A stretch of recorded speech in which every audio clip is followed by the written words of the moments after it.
Pronto. Tudo bem, Natália? Obrigado aí pelo seu tempo. Você está cansada, né? Nossa, completamente exausta. Mas tudo bem. A Natália participou das conversações em Nairobi e ela nem voltou para o Brasil, né? Você já saiu de lá e foi para outros dois eventos?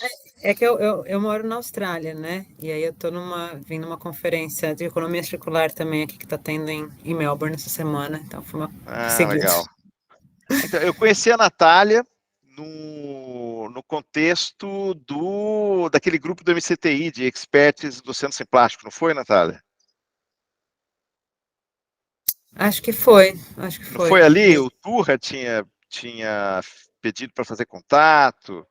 Aí eu conheci a Natália, aí eu soube da Natália pela Cláudia Cunha, da UFPB, Ah, sim. porque ela é representante da SBQ para discutir essa questão, junto comigo, e com a Cassiana Montanher, e ela falou que conhecia o pessoal que tinha ido para Ela foi para Nairobi, Paris, né?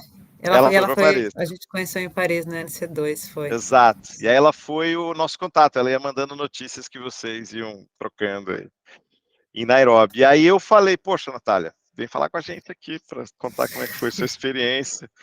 Aí eu queria que você falasse um pouquinho da sua formação e depois você Certo. falasse um pouquinho sobre como é que foi a sua experiência em Nairobi e o pessoal vai te encher de perguntas aí.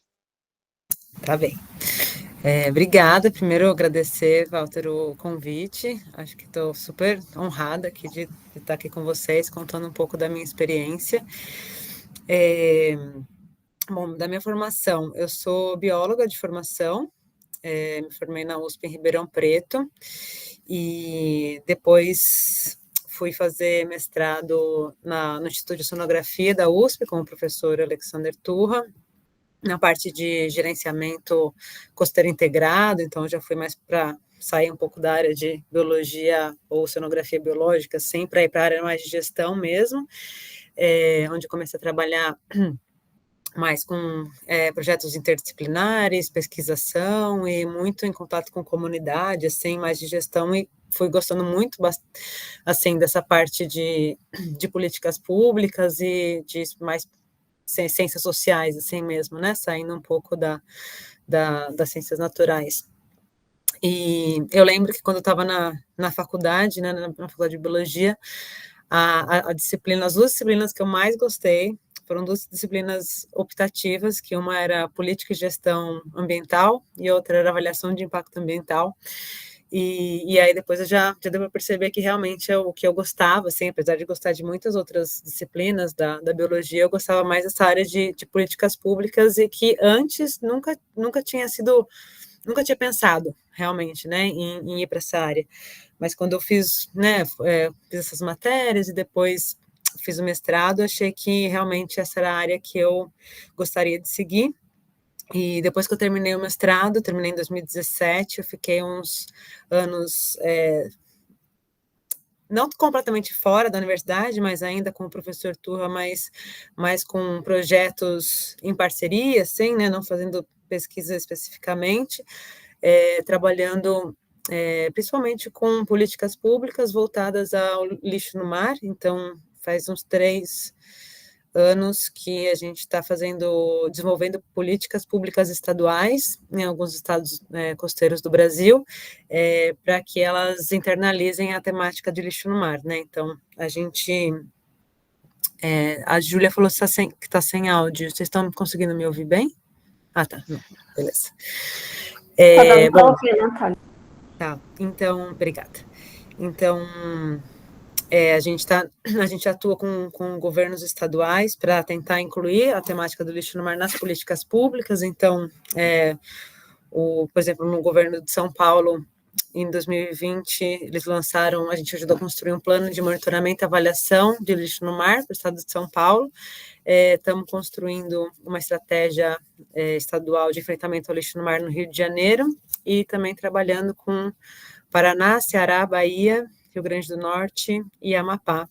E aí cada estado tem o seu arranjo institucional, a sua realidade, que não necessariamente a gente vai replicando o mesmo modelo em todos. Então, Tem estado que trabalha mais com desenvolvimento sustentável, tem estado que é mais com gerenciamento costeiro, tem estado que é mais com políticas de educação, então varia bastante, mas eu gostei muito dessa parte e também, sempre, paralelamente, sempre fui muito interessada na parte de relações internacionais, nos acordos, né? Então, COPs e como que isso acaba reverberando e tendo muita influência no que é desenvolvido nacionalmente, né? Só para dar um exemplo, o Plano Nacional de Combate ao Lixo no Mar do Brasil, ele foi um compromisso assumido pelo Brasil na primeira conferência do oceano, que teve na sede da ONU em Nova York, em 2017.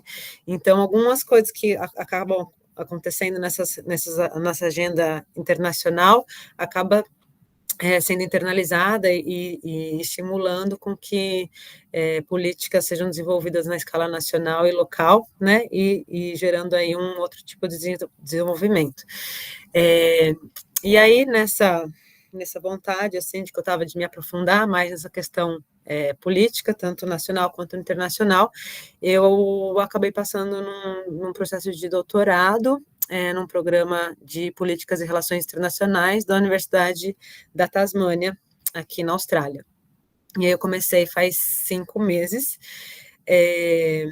e a minha orientadora também, ela é cientista política, e a gente incluiu a parte do Tratado do Plástico no meu projeto de doutorado, mas eu já estava participando desde o primeiro, né? Então, a primeira sessão de negociação aconteceu no Uruguai, há um ano atrás, em novembro do ano passado, e o Alex Turra, né, que foi o meu orientador do mestrado e com quem eu estava trabalhando, ele tem acompanhado as assembleias ambientais, assembleias, né, da UNEP, que é a ONU Meio Ambiente. Então, todo ano você tem essas assembleias, e a assembleia número 5, né, a 5ª Assembleia da ONU, da ONU Meio Ambiente, foi a que deu o mandato desse tratado, né? Foi que eles fizeram uma resolução, que é a Resolução 5/14, que criou com que teve o objetivo de falar, então, beleza, a gente está precisando de um tratado global para endereçar essa questão. Então, o Turra, ele já vem acompanhando outras discussões, então a gente teve essa oportunidade de ir para a primeira sessão de negociação no Uruguai, um ano atrás. E essa foi o primeiro processo de negociação internacional que eu pude acompanhar, assim, de perto, e eu não tinha muita ideia, assim, do que esperar, e assim, foi muito legal, foi muito mais do que eu esperava em vários sentidos, assim, parecia criança na Disney pela primeira vez, assim, eu fiquei muito surpresa com o quanto eu gostei. Eu imaginava que eu ia gostar, mas eu não imaginava que eu ia gostar tanto, assim, mesmo nas partes que você fica só sentada e ouvindo cada país se posicionar e por que está se posicionando. Eu achei muito sensacional, e aí eu falei, não, quero acompanhar isso mais de perto e tal, e aprendi bastante, né, porque não entendia muito ainda dessa questão das relações internacionais e tal, quais são as regras de procedimento e tal. E aí consegui ir para Paris no INC2, e agora também fui para Nairobi no INC3. Então, são 5 sessões que estão agendadas, né? Então, no ano que vem vão ter mais 2, no Canadá, em abril, e na Coreia do Sul, em novembro, né? Então, a ONU, assim, eles tentaram fazer com que cada sessão fosse num continente diferente, para ser um pouco mais democrático e nunca ficassem tão longe para ninguém, né? Então, foi na América do Sul, aí na Europa, na África, na América do Norte, e o último vai ser na Ásia. O último programado, né? A gente não sabe se a gente vai ter um tratado no final do ano que vem, talvez precise de mais INCs, vamos torcer que não, vamos torcer que o cronograma seja cumprido, mas é um cronograma muito ambicioso, assim, né? Se você pensar em outros acordos multilaterais ambientais, esse seria, acho que vai ser o que, se der certo, vai ser o que foi mais rapidamente construído. Então, vamos ver o que acontece, mas a gente se inscreve como observador, né, nesses eventos. Então, porque são tratados, né, esses eventos de negociação, a gente chama que é coordenado pelos países, né? Então, quem tem voz nas negociações, quem tem poder de influenciar o que vai entrar no texto, o que não vai entrar no texto, são as submissões, né? Os discursos oficiais dos países. A gente, como observador, a gente pode se inscrever para fazer alguns discursos, mas não tem voz de influenciar o que vai entrar ou não. A gente consegue influenciar as delegações dos países para que as delegações dos países falem alguma coisa que a gente acha importante ou tirar do texto, mas como observador, a gente não tem esse poder, mas de qualquer jeito já é muito legal você estar lá podendo conversar com essas delegações e também conversar com outros observadores do mundo inteiro, seja de outras universidades, ou ONGs, ou empresas que também estão lá para acompanhar o que está acontecendo, e é muito dinâmico, assim, é das 9 da manhã às 11, meia-noite, tem coisa rolando, ou as sessões de negociação, ou tem reuniões paralelas, ou tem side events, muitos side events na hora do almoço, no final da noite. Então, muita gente que aproveita essa temática que está ali, né, e vai fazendo coisas para se conectar, para aprofundar melhor algum tema, né. Então, sobre a própria questão de microplásticos, tiveram alguns side events sobre esse tema. Enfim, é uma coisa que é muito dinâmico mesmo. Mas estou falando para caramba aí, se vocês quiserem fazer algumas perguntas mais direcionadas. Obrigado, Natália. Não, foi excelente a exposição, para a gente sentir até como empolga, porque a gente vê que você é empolgada com o tema, e deu para a gente ler em você isso. Deixa eu te perguntar, você falou sobre troca de soluções em algum momento, né? Sobre uma experiência que você teve sabendo das soluções de outros lugares e aplicando para soluções para o país. Eu entendo que foi numa hora que você comentou sobre meio que esse acervo de soluções. Essa questão vai ter que ser lidada nos planos nacionais. Existe alguma instância, você que trabalha com essa questão da política voltada para esse tema, né, das políticas públicas voltadas para esse tema, existe alguma instância onde você possa ter um acervo de soluções para a gente poder investigar, poder não começar do zero, para a gente saber quais são as soluções de países semelhantes ao nosso, para a gente começar a propor alguma coisa, fazer uma avaliação crítica? Existe esse tipo de acervo?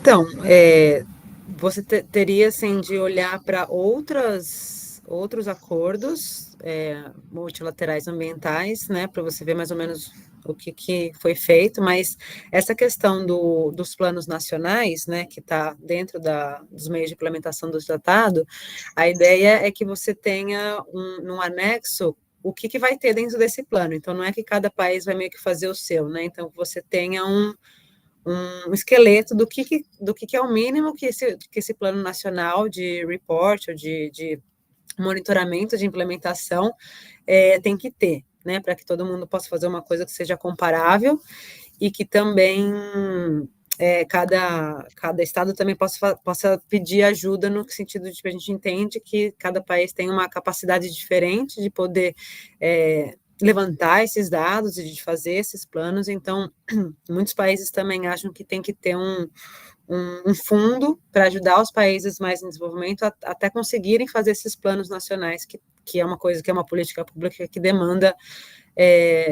muito dinheiro, né? A gente fala em política pública e desacopla dessa questão do financiamento, mas para você implementar uma política pública, você precisa de dinheiro, né? Precisa de financiamento para poder ir atrás desses dados, para você poder pagar pessoas qualificadas para fazer isso.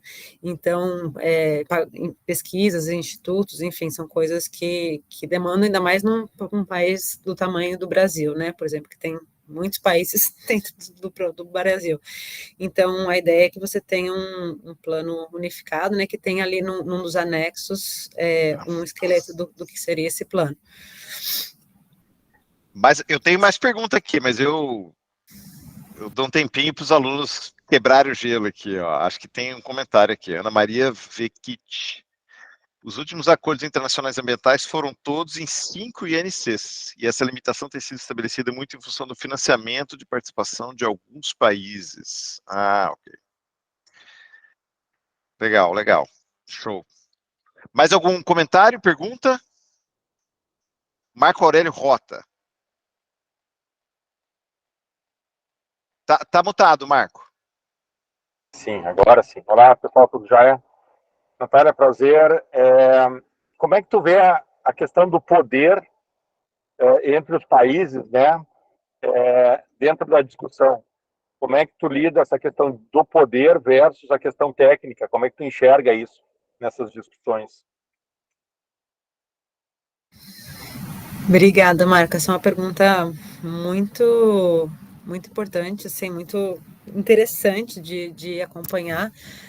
Você tem coalizões formais de países, né? Então você tem, por exemplo, primeiro você tem os grupos regionais, né? Então você tem os grupos regionais da ONU mesmo, em que normalmente os países eles se juntam para fazer os seus posicionamentos dentro desse grupo. Então, quando você abre a sessão da plenária, normalmente os países eles são convidados a fazer primeiro esses posicionamentos regionais e depois em nome deles mesmos, né? Então, você tem, por exemplo, o Brasil faz parte do GRULAC, que é a região da América Latina e Caribe. Aí você tem o grupo dos países africanos, você tem o grupo de pequenos países insulares, né, que são grupos das ilhas, os grupos de pequenos países insulares do Pacífico, você tem Europa Oriental e Europa Ocidental e outros, que faz parte que é a União Europeia, Estados Unidos, Canadá, Austrália, Nova Zelândia, você tem o grupo dos países asiáticos também, a Asian Pacific Group. Então, normalmente, os países, eles se alinham para fazer esses statements, então você tem esse grupo de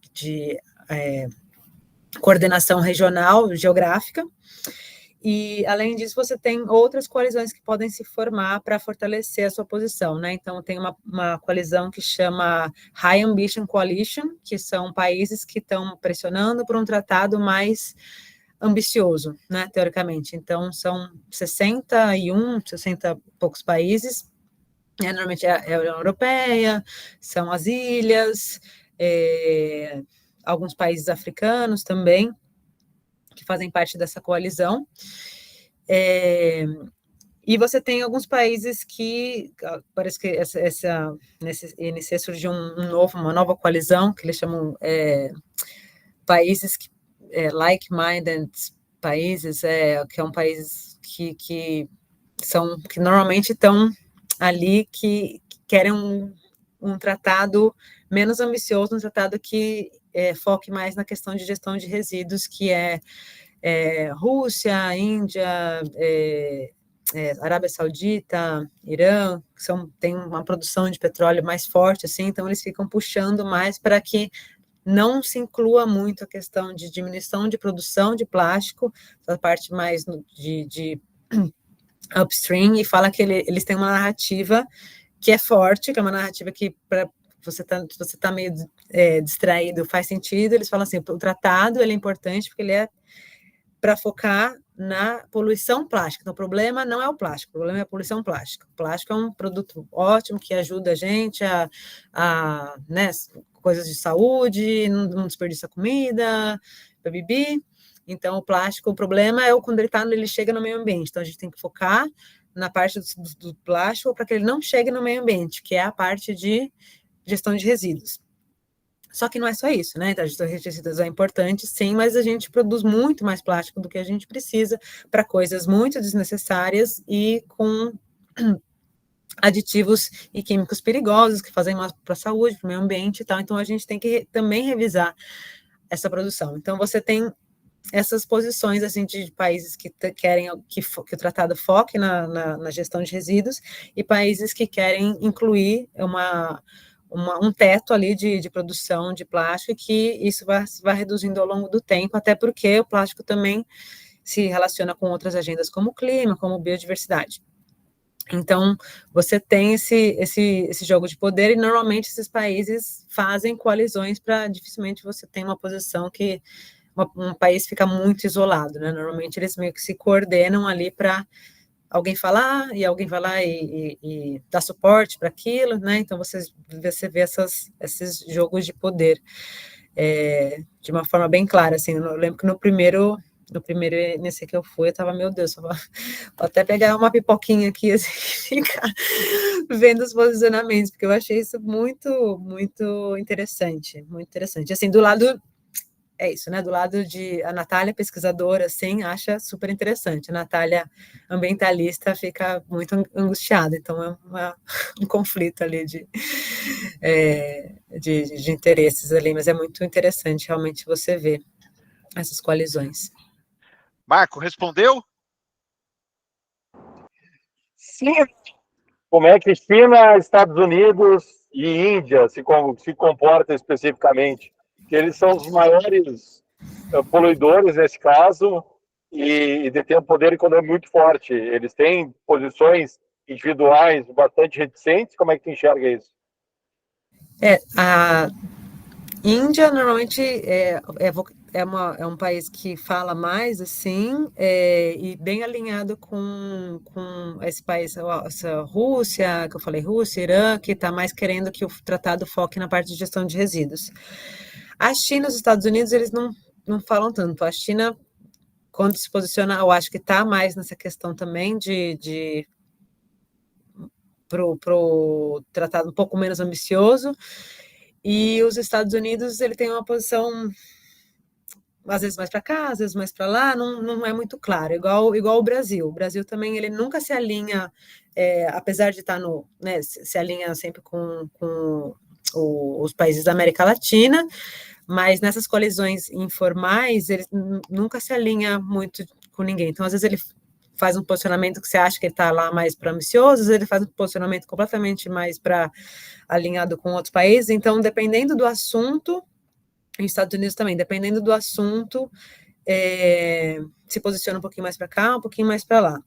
Mas os Estados Unidos, ele é até mais curioso ainda que o Brasil, porque quando a gente está falando de relações internacionais e geopolítica, a gente nunca está falando, mesmo que a gente esteja lá no foco do plástico, a gente nunca está falando só de plástico, né? Então, mesmo que os Estados Unidos, né, tenham um posicionamento parecido, ele não vai se alinhar com a Rússia, nunca vai, entendeu? Porque você tem um monte de outras coisas, você tem outras agendas que se relacionam com isso, então a geopolítica ela é muito complexa, a gente nunca está falando só do que a gente está falando, né? Então isso foi outra coisa que eu aprendi também, que do tipo, gente, porque eu lembro que no primeiro INC que eu fui em Punta do Leste, foi muito falado entre os países a questão Rússia e Ucrânia. Então, eles estavam falando de alguma coisa, de repente falava lá da guerra na Ucrânia, e a Rússia pedia direito de resposta. Aí, quando você se sente atacado presencialmente, você pode furar a fila para dar direito de resposta. E aí era o direito de resposta o tempo todo. Então, isso também atrasa um pouco a negociação. E é muito interessante você ver como as coisas se cruzam. Então, os Estados Unidos também, às vezes, que parece que você acha que ele quer uma coisa mais menos ambiciosa, mas ele não se alinha com o posicionamento desses países, como a Rússia, por exemplo. Natália, nessa questão que você falou, que o grupo like-minded lá da Rússia, Irã e tal, e eles estavam com argumentações que, se você for ver, faz sentido, você tem que ver mais a fundo. Essa questão de você ter que ver se um tópico faz sentido ou não, como é resolvido? É resolvido num debate com fatos, ou cada um coloca a sua opinião e passa batido se você não tem fundamentação para a sua opinião? Como é que é essa dinâmica? Então, nas plenárias, cada um vai falando a sua opinião.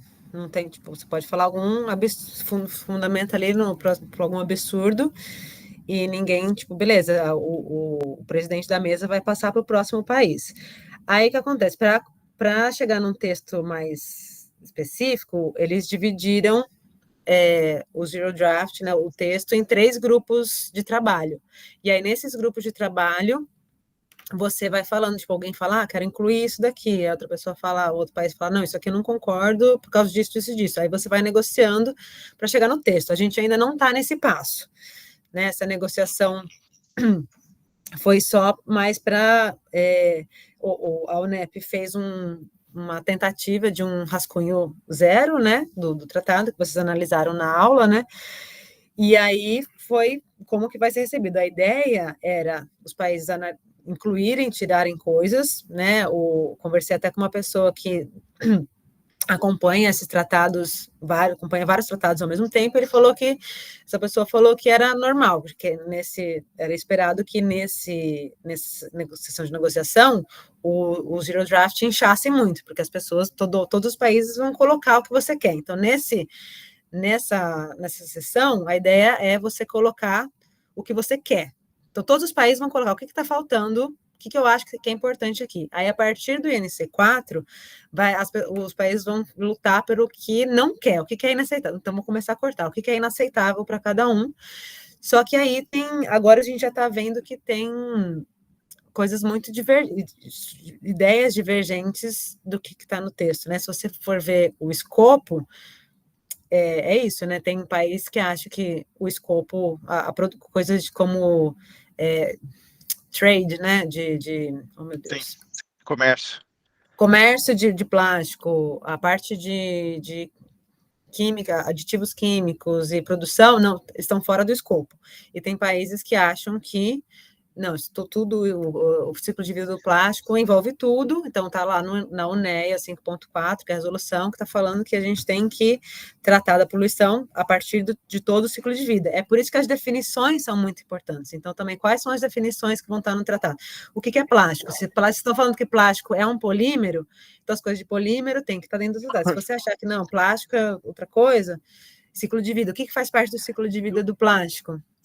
E aí, o Brasil e a Inglaterra fizeram um exercício de definição. Isso foi usado? Foi usado. As pessoas, muitos agradeceram esse trabalho feito, mas aí se você for ver como é que tá, agora tem muitos, né? Tem muitas coisas. Tem gente que acha que tem que estar no texto, tem gente que acha que tem que estar no anexo. Então, assim, você já vai ver que tem visões muito diferentes. E assim, não sei como isso vai ser resolvido ainda, porque as regras de procedimento ainda não estão claras se vai ser por consenso ou se vai ser por votação. Se for por consenso, um abraço. Então, aí tem as duas visões, né? Por exemplo, o Brasil é um país que se posiciona muito fortemente para que o tratado seja feito por consenso. Porque, segundo a visão, né, dos países que defendem o consenso, assim, não adianta nada você ter um tratado muito ambicioso que não representa 1/3 dos países que estão lá. Então, países muito produtores de plástico ou de petróleo não vão assinar, não vão ratificar o tratado, então vai ser um tratado super ambicioso que ninguém vai que quem precisa implementar não vai implementar, então não adianta nada. Um tratado maravilhoso que poucos países vão assinar. Então, fica melhor cada país fazer a sua própria legislação nacional, que dá na mesma e não precisa desse trabalhão todo. Então, quando você tem um tratado por consenso, em que todo mundo, que ninguém sai feliz, mas que ninguém sai completamente descontente, e mesmo que a ambição seja um pouquinho mais baixa, a gente já consegue andar né, de uma forma conjunta e tal. E aí, o outro lado fala que se for por consenso e um país tiver o poder de veto, né, como está acontecendo agora, tipo assim, como é que a gente vai fazer? Aí vai ser um tratado com uma ambição muito baixa e que também a gente não vai andar muito. Então, assim, eu acho que né, eu tendo, né, conversando com bastante assim, com a delegação brasileira tal, e experiência de outros tratados, assim, os outros tratados que a gente tem até hoje, né, são vários que são bem bons e que foram feitos por consenso, né? Então a ideia realmente é você ir negociando para chegar num texto que a maioria depois vai implementar. Entendi. Então, legal. Mas ainda não tá decidido isso, mas é um pouco preocupante mesmo. Legal. Legal, obrigado. O Mussa tinha levantado a mão, não sei se baixou, Mussa. Não, só foi pelo tempo, mas continuo com... Eu acho que a minha questão acabou sendo... As minhas questões acabaram sendo englobadas nessa esclarecedora abordagem da Natália, porque a minha preocupação é vários tratados globais, eles têm muita adesão lá na ONU ou nos fóruns. No entanto, quando se chega à fase da ratificação nos estados,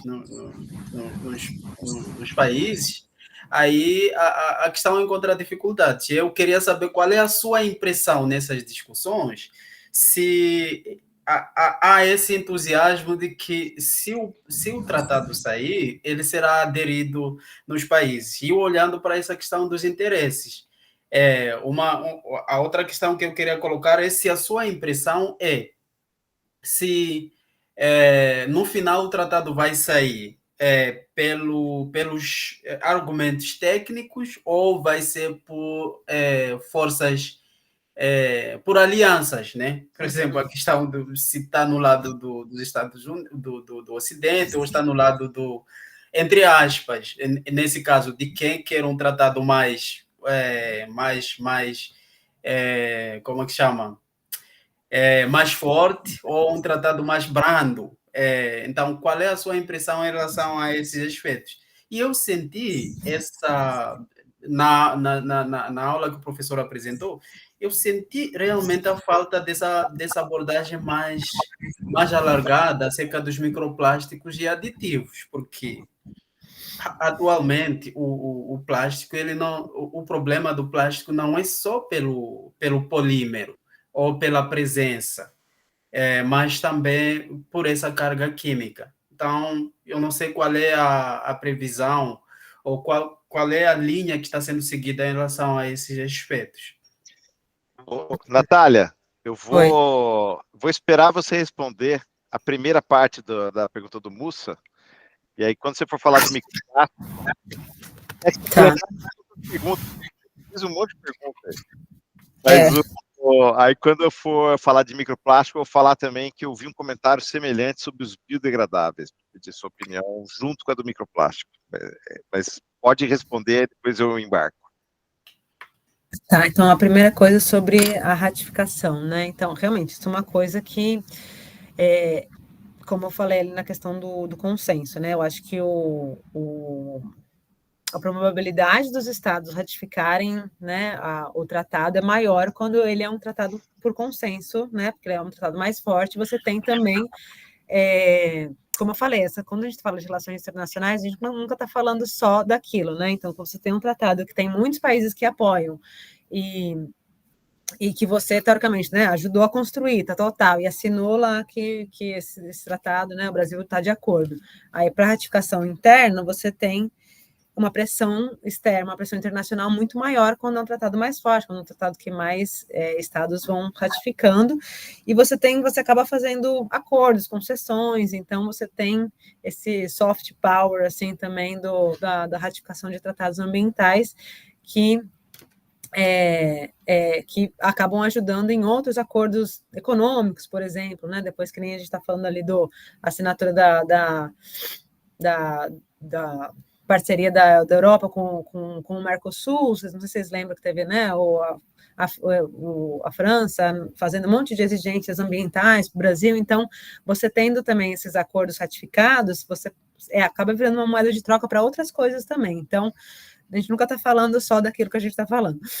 Mas aí eu acho que e depende muito também de qual é a realidade do país, né? Então, por exemplo, os Estados Unidos, ele é um país que normalmente eles, né, as pessoas mais progressistas nos Estados Unidos, eles falam que, assim, é muito difícil, dependendo do acordo que sair,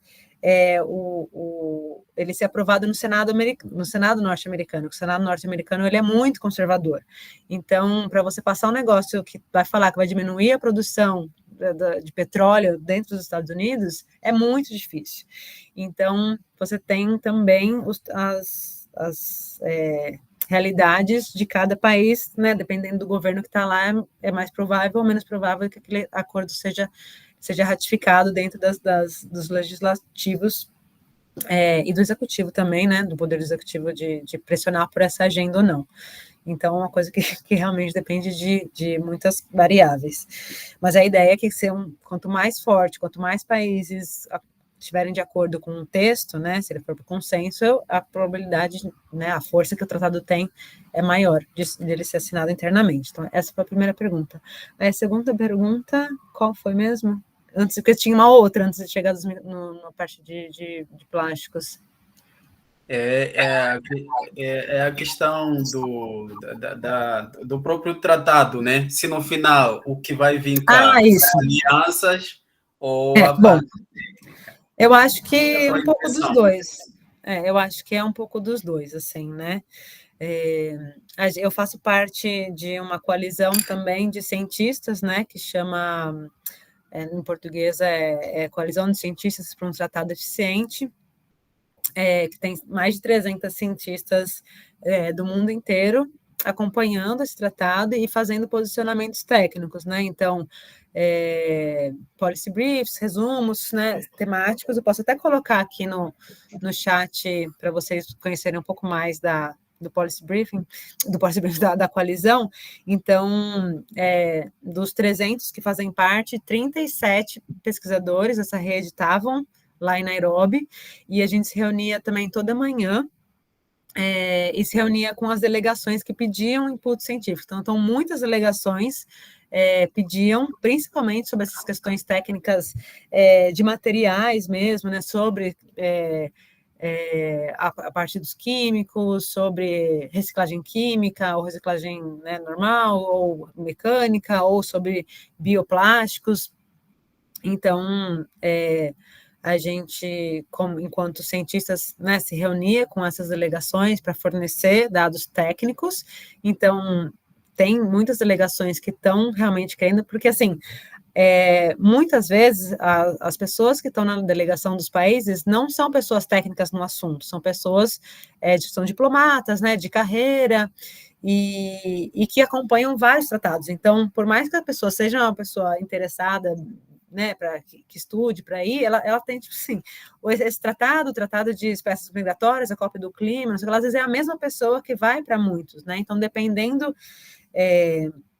do tamanho do país e quantos delegados ele consegue mandar, tem país que leva 2 pessoas, 3 pessoas, 4 pessoas, e tem país que leva 40, 50, que aí você tem um monte de cientistas, um monte de pessoas, né, que você acha importante. Por exemplo, o Brasil, ele deu uma demonstração muito forte do que ele considera importante quando ele levou na delegação brasileira uma liderança de catadores de recicláveis do Brasil. Então, teve o Severino, que é uma liderança aqui no Brasil, ele foi como delegação, parte da delegação brasileira. Então, o Brasil está falando, essa pauta de catadores é importante para o Brasil, né? Tá dando essa grande demonstração. E, aliás, inclusive, teve até um evento sobre os catadores do mundo inteiro, que foi na embaixada, um side event que foi na Embaixada do Brasil, lá em Nairobi. Então, mas isso assim, né, foi só um exemplo, mas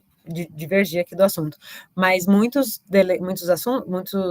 delegates, eles não têm o conhecimento técnico, então é ótimo e eles precisam, né, então, e eles querem saber. Então, eles vão lá e conversam com cientistas, tentam conversar, porque não é só a coalizão de cientistas que está lá falando com os delegados, você tem outras organizações, você tem ONGs, você tem indústrias que também têm lá os seus interesses e conversam com essas delegações, trazendo dados também, né? Então, né, tipo, quanto de emprego a indústria plástica gera, lá. Então, os delegados, eles recebem muitas informações, e a partir dessas informações, eles vão tomando as suas decisões do que é importante ali ou não, considerando a realidade sempre do país, né? Então, se você está falando de um país em desenvolvimento, que a questão de empregabilidade é muito relevante, né? Você tem lá alguns números do quanto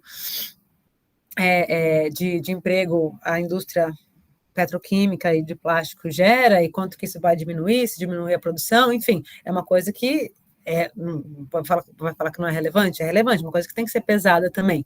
E aí você tem pessoas da saúde que falam, porque o quanto que o plástico, né, gera de gastos para o sistema de saúde público, por exemplo.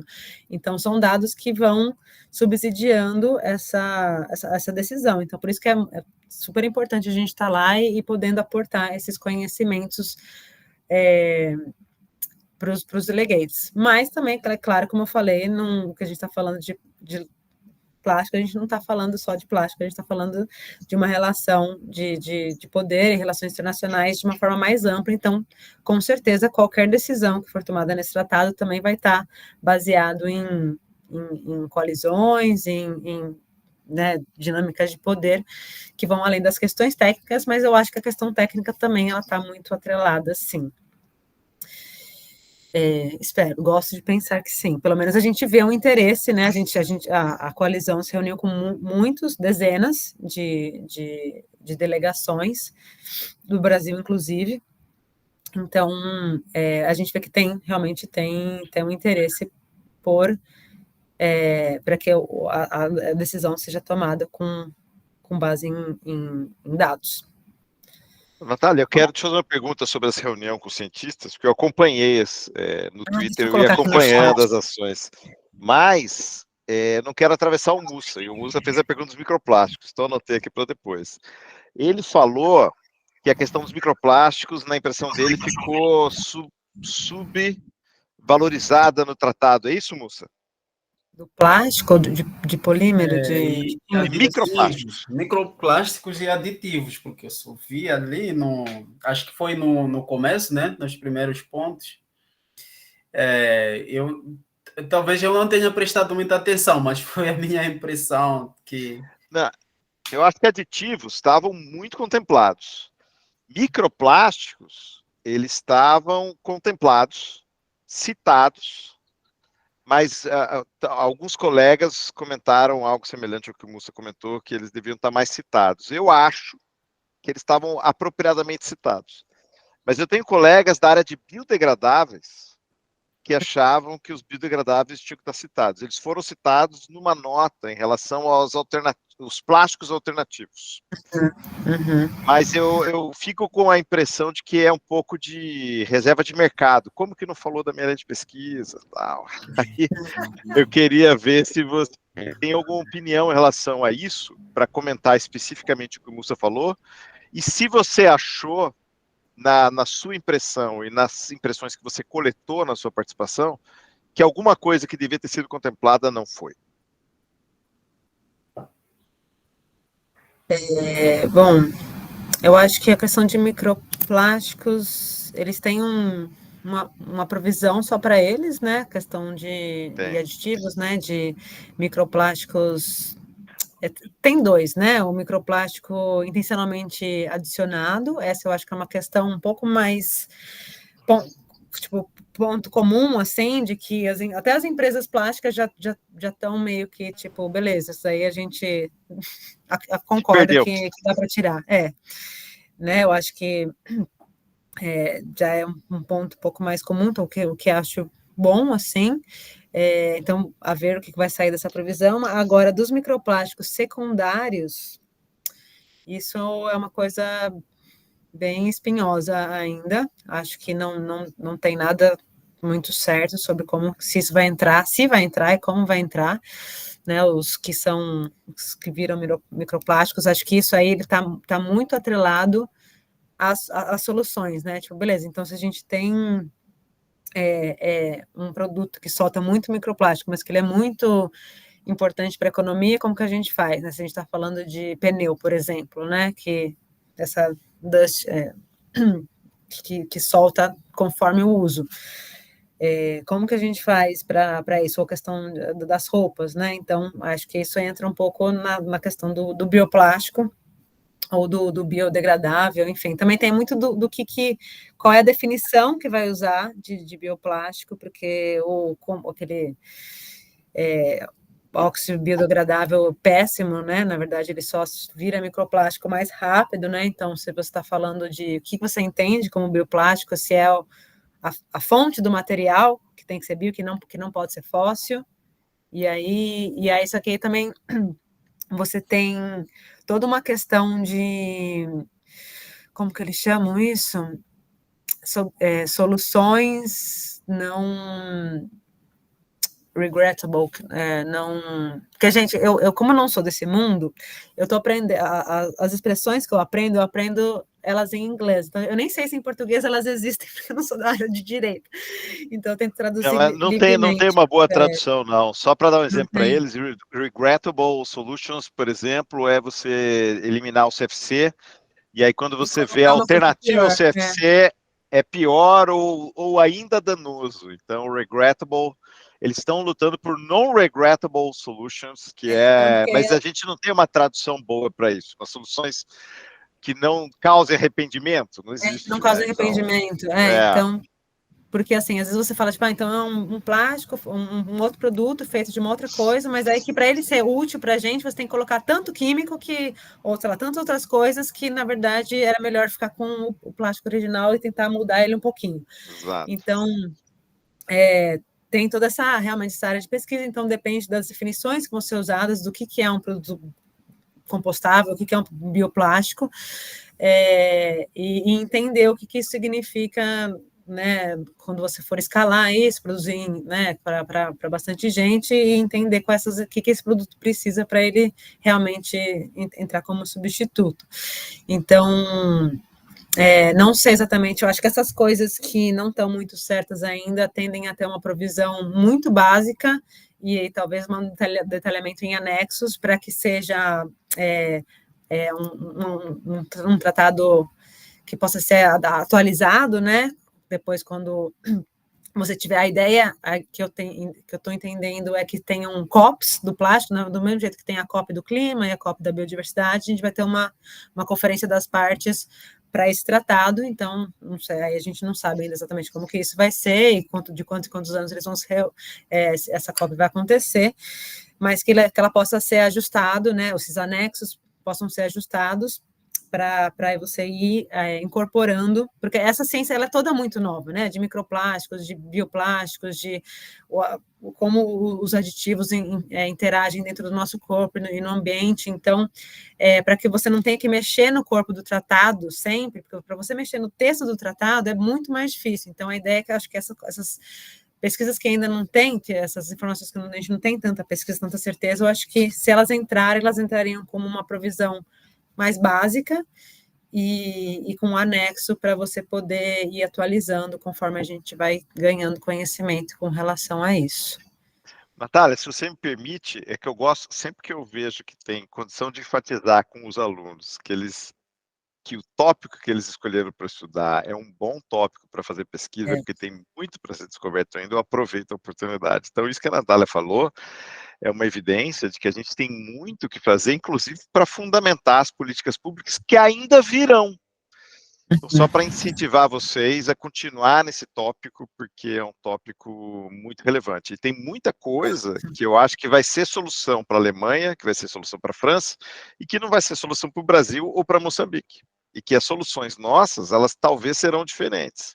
Então, a gente precisa fazer a nossa pesquisa, não é só beber da pesquisa dos outros. Então, é uma coisa que eu acho que a gente tem essa urgência aí de trabalhar impacto ambiental. E para vocês que estão trabalhando com impacto ambiental do plástico ou qualquer outro impacto ambiental, o desenvolvimento de vocês como cientistas, essa é uma disciplina de pós-graduação, é relevante para os próximos impactos ambientais que a gente ainda não está encarando, que a gente ainda nem sabe que tem. Então, vocês estão se formando como cientistas num tema que é muito relevante daqui para frente. Haja visto aquele histórico de MES que eu mostrei num dos últimos slides antes da Natália entrar. Então, é importante, a gente está num tempo que a gente precisa saber mais sobre isso para a gente se regular melhor. Com certeza, muito importante. Ó, Natália, e teve gente aqui, que eu tenho que fazer propaganda para os alunos se motivarem. Aqui, ó, tem mais comentário aqui. Na linha da pergunta do professor, algum banco de dados ou algo similar com soluções propostas para não se começar uma análise do zero? Eu entendi, quando eu te perguntei, você respondeu um pouco na questão do plano nacional. Na verdade, mesmo na ausência de plano nacional ou de tratado, eu fico, às vezes, querendo saber quais são as soluções dos diferentes países. E eu tenho a impressão de que eu já cruzei em alguma mídia social com algum banco de políticas relacionadas à poluição plástica, para a gente saber o que tem sido feito. Eu queria saber se você... É da Universidade acho que é da Duke University, peraí, deixa eu ver se eu acho É aqui. da Gena Jambeck? Não, Duke Não. University. Plastic Policy Inventory, vou colocar aqui. Show de bola. Aí aqui você tem pesquisas, você pode escolher por pesquisas ou por políticas públicas.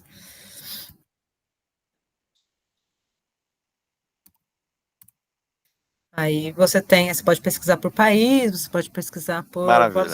e tem um outro lugar também.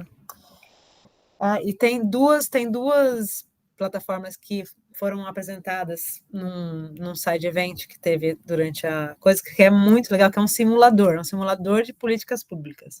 Então você coloca lá, você tem tipo assim um gráfico da produção de poluição plástica no mundo. E aí você coloca aqui, se você mudar a produção de plástico, como que isso vai diminuindo ou aumentando, dependendo da região do mundo que você está. E aí você, tipo, coloca lá, se você colocar sei lá, taxa sobre produção, né, sei lá, taxa de instrumento econômico ali na sacolinha plástica, sei lá. Eles colocaram algumas opções de políticas públicas e como que isso diminui a produção de resíduos, né? Então é muito legal. Vou achar aqui o site e dá para vocês brincarem. Tem 2 sites diferentes. Legal. Se você não achar aqui, pode me mandar depois que eu compartilho na mailing list do pessoal. Não, eu estava fazendo isso antes de entrar aqui, mas aí acabei me distraindo aqui, mas era para eu já ter esses links na mão. Obrigado. Então são 2 simuladores, é muito, muito legal. É Global Plastic. Muito interessante. Só esse de inventário de políticas públicas foi muito bom. Todo mundo já viu? Tá no chat aqui. Aqui, achei. Uma que eu já achei. Dá para brincar bem. Essa da Global Plastic 2 é de um cientista que até é famosinho também no mundo do plástico, é o... Eu sou péssima com nomes, agora essa hora, depois dessa semana, enfim. De onde tá que difícil. É da Universidade de Berkeley, agora. É o Roland, o primeiro nome dele é Roland, esqueci o outro. Tudo bem. Essa daqui, ó, a Global Plastic 2, aí dá para brincar de simulador. já abri aqui. Eu vou mandar para todo mundo depois também. Que legal. Nossa, quanta coisa para colocar.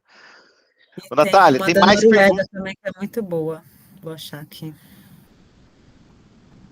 Enquanto você procura, posso te passando mais um comentário aqui? Claro. A Ana Maria Vekit. Depois me fala, Ana Maria, se eu estou falando errado o seu nome aqui. Oi, Natália, já houve alguma discussão para avaliação do futuro acordo? Ela levantou a mão, vou deixar ela fazer a pergunta, porque ela tem mais de uma pergunta e ela pode fazer melhor do que eu. Pode falar, Ana.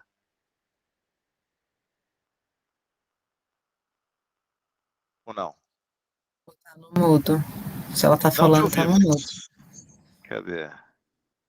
Cadê você? Ana Maria Vekit, será que eu consigo abrir seu fone aqui? Não consigo abrir o microfone. Ela mandou um recadinho aqui que ela tá sem. Conseguiu? Consegui agora. Pronto. Bom dia. Primeiro, falar que você está falando meu sobrenome corretamente. Isso é muito raro. Vec tinha um sobrenome, todo mundo fala Vec, Veric. Então, meus parabéns e me sinto feliz. Natália, o que eu queria ver com você é se já houve alguma discussão no âmbito desses INCs sobre a avaliação da eficácia da implementação da convenção. e, enfim, se você tem alguma sugestão nesse sentido. E não vale só para você, eu acho que aqui é um mundo de cientistas que podem auxiliar muito com isso no futuro, para a implementação da convenção, né? E a outra questão é se já foi criado algum grupo de contato, alguma coisa para discutir sobre os aditivos, né, que são incluídos em plásticos extremamente tóxicos, alguns, muitos como POPs, né, e que tanto na Convenção de Estocolmo como nessa, eles vão ter que ser tratados de alguma forma, mas os países que recebem esses plásticos nem sabem que tem um poluente orgânico persistente lá dentro, né, então se existe alguma discussão de rotulagem para ser implementada no âmbito da convenção também, que dê, assim, conhecimento, né, aos importadores ou a quem está utilizando o plástico, até na hora da reciclagem, para saber, eu posso ou não posso reciclar isso? Era isso, obrigada. Achei a outra aqui também. Vou mandar aqui para vocês. Bom, duas coisas. Qual foi a palavra que você usou? Avaliação da eficácia. Avaliação da eficácia. Então, tem a parte do 3 e 4 ali do Zero Draft, né? É só sobre meios de implementação e que, assim, outra coisa que também, se a gente for traduzir para o português, é a mesma coisa, né? Que é Means of Implementation e Implementation Measures. Traduz para o português dá na mesma coisa, né? Os meios de implementação, que aí você tem o financiamento, né, desse tratado. Então, eu acho que a eficácia do tratado vai depender de como ele vai ser financiado, né? Então, tem países que defendem que você use um fundo já existente, como o GEF, né, que é o Global Environmental Fund, que já financia outros tratados, e que ele receba dinheiro para isso, para passar, e tem países que defendem que o tratado tem que ter um fundo independente e de várias fontes, né? Então tem isso também, de onde que vai vir o dinheiro, se vai vir, né, dos países mais envolvidos, mas o que está sendo mais defendido é que venha de múltiplas fontes, inclusive de países de empresas poluidoras, né? Então, o princípio do poluidor-pagador, e também algumas taxas, né, de produção. Então, e aí você consegue distribuir. Então, acho que tem esses meios de financiamento, são importantes para definir a eficácia, e assim também como os meios de monitoramento e avaliação, né? Então, acho que vai depender muito dessas duas questões para a gente entender como que a eficácia vai se dar. Um dos últimos itens também, eu não lembro se era no Zero Draft ou no paper que eles publicaram depois, que tem questão de compliance, né? O que acontece se o país que assinou, ratificou e não cumpriu, né? Então, você normalmente, porque sendo um instrumento, se for mesmo legalmente vinculante, né? Então, não voluntário, a ideia é que tem alguma coisa, né? Se você não alguma coisa tem que acontecer com o país, né, se você não cumprir, né, então, mas também tem vários países ali pedindo para que seja não punitivo, né, o compliance, então também acho que vai depender das regras que forem acordadas nesse sentido. Então, difícil falar, sem expectativa, acho que vai depender muito do que for nesses meios de implementação. E a Ana Maria falar. Também citou aqui, ó, ainda em relação aos aditivos, já foi criado. Quer fazer a pergunta você, Ana Maria? Não, acho que ela falou. Sobre rotulagem. Isso. Alguma coisa, porque acho que a rotulagem é uma coisa seria mais técnica, mais específica para anexo. É isso, Ana Maria? Creio eu que sim, né? Porque isso é uma demanda que está ocorrendo, inclusive, na Convenção de Estocolmo, porque muitas substâncias que são usadas em plásticos e que estão lá, elas não podem ser identificadas pelos países que estão importando o produto. Então, eu não tenho fabricação desse POP, mas eu estou importando esse POP num plástico que está chegando no meu país, e eu não sei nem se eu tenho que dar destinação adequada ou não. Não, isso é muito importante. A ideia é um comentário. Que realmente... Desculpa, Natália, não, é que recentemente eu interagi numa audiência pública do governo, acho que você estava lá, Natália, acho que foi... Você não estava? foi bem recente. Saúde? Uhum. Não, foi do Nelson mesmo, né? Lá no MRE, ele fez uma audiência pública, você Não, lembra? tava E, sim. e teve um cara do INPE, se eu não me engano, do INPE, não, do IPEM, acho. Eu fiz contato com ele, a gente vai conversar. E ele falou que não tinha retardante de chama no Brasil. Ninguém produz, ninguém fornece retardante de chama bromado no Brasil. E tem vários que ainda estão permitidos. E aí você não sabe quem fez tudo. O que ele levantou, quando ele foi levantar essa questão, ele viu todo o material que tem que ter retardante de chama, ele é importado. Porque não tem quem coloque retardante de chama no Brasil. E a gente não sabe quais são. Então, é o contexto exato de um químico de preocupação, consolidadamente um químico de preocupação, mesmo que ainda alguns sejam legalizados, fica todo mundo de olho. E é um contexto que a Ana Maria está colocando, só, desculpa, aproveitar sua pergunta, Ana Maria, para citar esse caso específico. Aí, você ouviu como o pessoal pensa em lidar? Porque eu imagino que isso aí vai para um anexo, mas imagino que as pessoas já devem começar a comentar. Não, com certeza. Desde que saiu, acho que vocês devem ter visto, saiu um relatório da UNEP sobre químicos em plásticos, logo depois do INC2, né?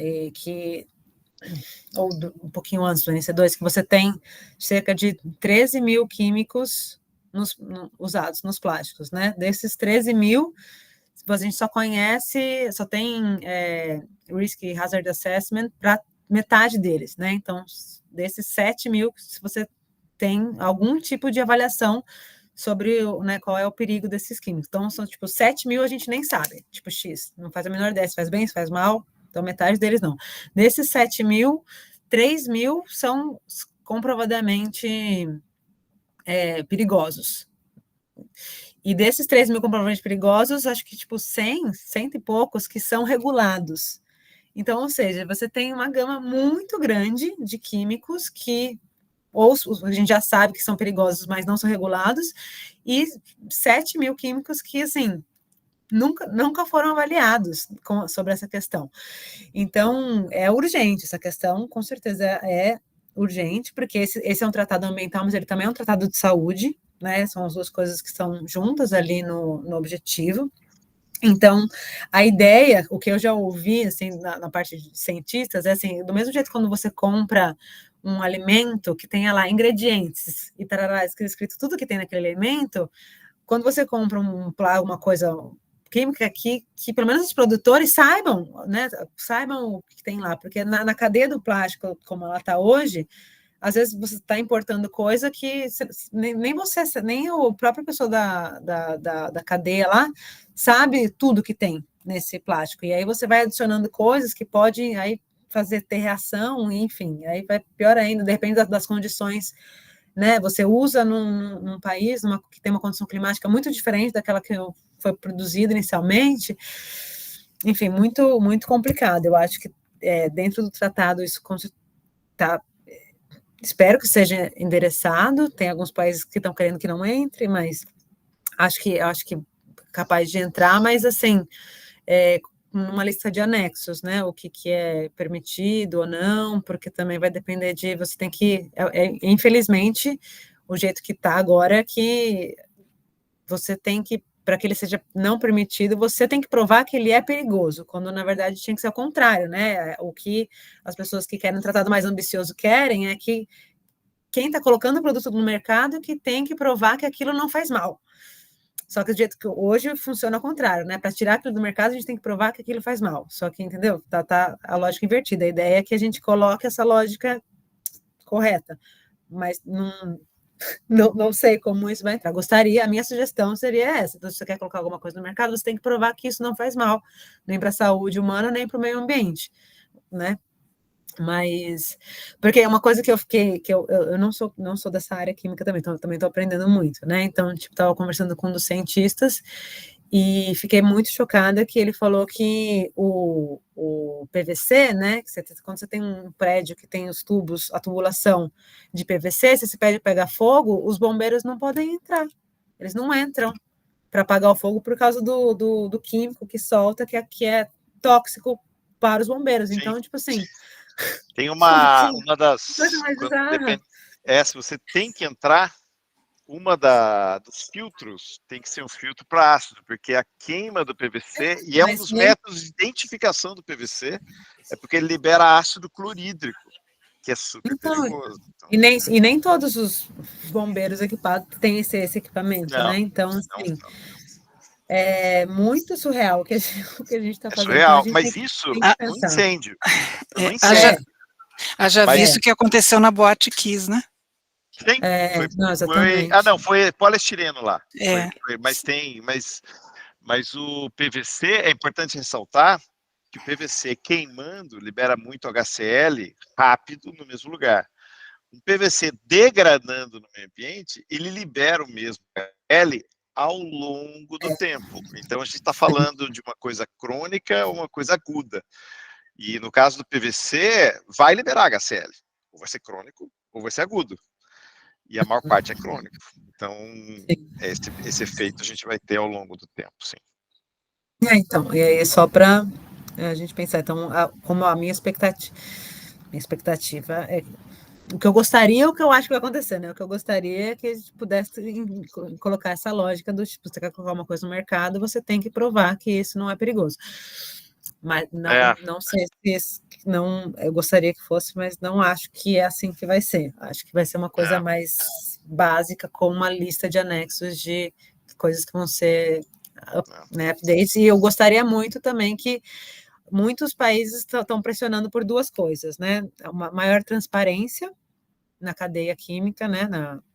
De químicos e aditivos, e uma simplificação de plásticos, né? A ideia é que a gente tenha menos quantidade de plástico, mais simples, né? E que para isso, porque isso ajuda também na transparência, ajuda no tanto e ajuda também na hora se você for reciclar, por exemplo. É muito mais fácil você reciclar um plástico que é um tipo só, né, do que um monte de coisas juntas ali que você nem não consegue separar, muito menos sabe o que é ou o que tem lá. E não só porque ele fica mais fácil, mas também você fica é um plástico seguro, né, na reciclagem, porque uma das coisas da reciclagem que é um problema hoje é que se você coloca um químico tóxico lá no começo, quando você recicla, o químico tóxico continua ali, né? Então você está mantendo isso mais tempo ali na cadeia, e às vezes você, dependendo qual é o uso que você dá para aquilo, então você tem brinquedo de criança de plástico reciclado agora, né? Agora tem muito, aí a criança vai lá e coloca o brinquedo na boca, enfim, um monte de problemas ali que podem, né, ter uma resolução melhor se você tiver uma redução e uma simplificação, né, do tipo de plástico, para também aumentar a transparência nessa indústria. Mas isso está sendo discutido, está sendo pressionado. Agora, realmente, eu não consigo dar um palpite de como que isso vai entrar, se vai entrar. E tinha mais alguma outra pergunta da Ana? A Ana falou da rotulagem que você levantou agora. Tá. E aí, gente, eu mandei aqui, então eu mandei 3 links aqui, tá? Eu mandei, quer dizer, na verdade nós mandei muitos links. Primeiro link é o da Science Coalition, para vocês verem mais ou menos como que eu trabalho, e aí você tem um lugar que é só de materiais, então tem todos os policy briefings que já produziram, e os fact sheets, então tem coisa que é bem técnica, assim, mas tem umas coisas mais assim, sobre economia circular, sobre transição justa, então tá bem legal. Aí esse do Nicholas Institute é o Plastic Policy Inventory, para você ver quais são a lista de políticas públicas no mundo sobre isso, ou coisas científicas. O Global Plastic Tool é aquele que dá para você simular brincando com as ações de políticas públicas diminuindo ou não a produção. E esses outros 3 aqui também, né? Esse do World Bank é um sumário do Plastic Policy Simulator também. E o último é do Systematic, que é também um simulador. Então dá para brincar, tem várias fontes aí, dá para brincar bastante nessa questão. Natália, acho que eu vou deixar, porque está acabando o tempo, né? Já passou do tempo. O Marco Aurélio mandou uma última pergunta. Eu tenho umas perguntinhas aqui, eu mando para você depois. O Marco Aurélio fez uma última pergunta. Esse HCl não estaria acidificando o meio, no caso, potencializando esse fenômeno de acidificação dos oceanos? Não tenho Olha, ideia. eu acho que não, porque como o HCl é um ácido forte, ele vai... bom, a concentração do PVC, em comparação com o CO2, por exemplo, é muito menor. Mas eu acho que ele pode, e como assim o HCl vai liberar ao longo do tempo, eu dificilmente eu chutaria que isso seria um problema ambiental grave de preocupação, de ação imediata. Eu acho que ele tem coisas mais importantes para influenciar, mas eu acho que não. Muito pouco e ao longo do tempo. Mas legal. Ó, Natália, queria te agradecer muito o seu tempo. Sei que está cansada. Você passou uma semana estimulante e cansativa, né? Como você citou.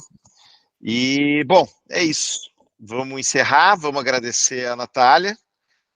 Obrigada. Só como palavras finais, assim, eu Fala. acho que é muito que legal, assim, que vocês que estão acompanhando. Eu acho que quanto mais pessoas souberem disso, né, e ajudarem a pressionar, entender o que está acontecendo, é muito legal, porque parece que aquilo lá está acontecendo muito longe da gente, mas na verdade são coisas que vão se traduzir no nosso dia a dia depois, então é muito importante que cada vez mais isso esteja ali na nossa